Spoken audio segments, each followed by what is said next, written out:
Welcome back to Blackstardove. Welcome back to my channel. As always, I need that HBO special, which means help a brother out.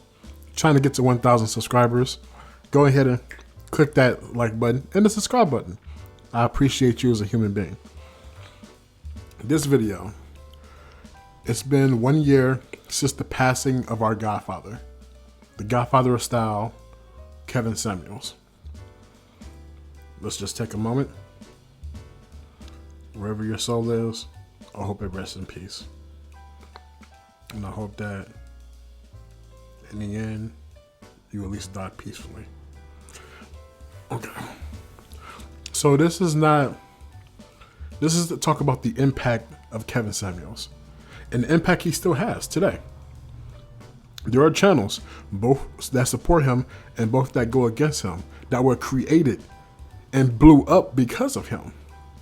There were YouTubers who I personally have followed who, when they start either agreeing or disagreeing with Kevin Samuels, their subscribers skyrocketed. Like, it was literally the definition of trickle-down economics. I think I said it before in my previous video when he died. I said Kevin Samuels was trickle-down economics because everyone ate. Whether you was for him or whether you was for or against him, everyone ate. Now, he did say a whole bunch of controversial things. A lot of things I don't even agree with. I think after the average at best video, see, I've been following Kevin Samuels long before that video. And I think I said that previously. I was following him when I was like getting into the cologne stuff and I wanted to dress more manly, as you say. Like, you know, like with the whole dress suit and all that stuff. I ended up finding his channel. And that was back when he was like acting silly and goofy and all that stuff. Like I said, he was the one who really introduced me. Well, I never met him, but he introduced me to the concept of Mason Margiela, the replica line, when it comes to like smelling goods and cologne and stuff, with the whole jazz club. And then by the fireplace came out. So, and it was like a combat between those two, and the different ways of styles, like the Chelsea boot and stuff like that. So I was following him long before the average at best video. But then when the average at best video came out, he skyrocketed like crazy. He was able to achieve new things. He was able to have detractors and supporters. I'm neither. I'm someone who recognized everything that he's done, everything that he said, and the impact that he's had.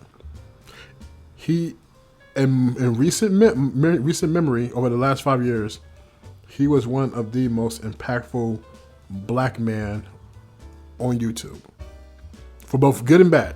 No, you cannot deny that. Like I said, whether you were his detractor or whether you was a supporter, everyone ate when they talked about Kevin Samuels. So I like seeing black people succeed. I like seeing like black people get money. How they get money, is that an issue? To some people it is. I think we all have a moral responsibility to get money without pulling others down.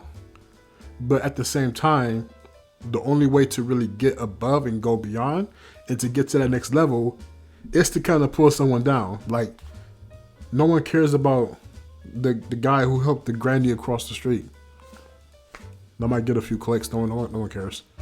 But if I said that dude went and mugged the granny, punched her in the face and took her purse, oh man, like that get all types of clicks. So like, we are responsible for what we decide is newsworthy and what should be propped up. And we currently live in a society where negative will always outdrive anything positive. So in the meantime, I see it as he was, especially during the pandemic, he was the stimulus package for a lot of black YouTubers, both men and female, whether he was for him or against him. His content, the way that he was doing things, the way that he was just being himself, created a steady stream of income for everyone involved. And no matter where you was on the scale, whether you was up here or down there, everyone got something. And I just want to recognize how much he meant to the black space. Like, it got his detractors more subscribers, and they're able to spread their message. It got his supporters more subscribers, and they're able to spread their message. It got people to be able to be like, you know, having little channels like no one's really noticing me. I know people who got like 300,000 subscribers now. Back then when he started, when they started covering Kevin, they probably had like 10,000. Now they got 300,000. Most of that came from just, you know, disagreeing with what he said. And then you have people who agreed with him and who got even more. So this whole thing being is that I want to shed light on just the man himself, and I would like to say thank you, because he got a lot of black people a lot of great opportunities. A lot of black people right now are working for themselves, thanks in part of Kevin Samuels. Not saying that he was the end all be all, because you still got to put in the work yourself. You still got to film the content. You still got to make sure you're busting your ass. But he was a huge factor that led to some people skyrocketing. All it takes is that one hot topic, and your channel can blow up just like that. But I'll end this by saying this. He was not a perfect man. He was something that we all needed, because he brought a whole lot of conversations to the table. Conversations that are still being had to this day, and honestly, I'm kind of fucking tired of them. I'm tired of what you bring to the table. I'm tired of how to get a woman to be submissive. I'm tired of a man that's broke and dusty and all that shit. Like, I'm tired of it at this point. That's just me personally. But I still see it, and I still know that it gets clicks and views. So when you're doing that, just say thank you to him. Take care. I love you. Peace.